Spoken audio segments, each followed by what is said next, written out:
This is a Northland beat. If you're like most police departments and sheriff's offices, you deploy body-worn cameras across the board. Why look to add in-car video? The answers are pretty clear. You will get tremendous views with the front-facing camera, a 133-degree view, day or night. Your field of view can also adapt to field sobriety tests way beyond what the body camera can deliver.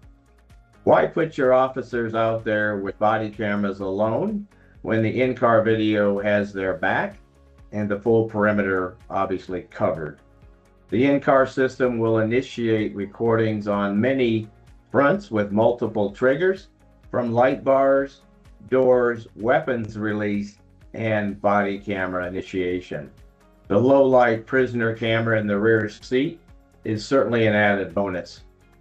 Northland will be happy to arrange a Getac camera field trial for your department. Northland will ensure that we deliver each and every year without a contract commitment of any kind. This has been the Northland Beat.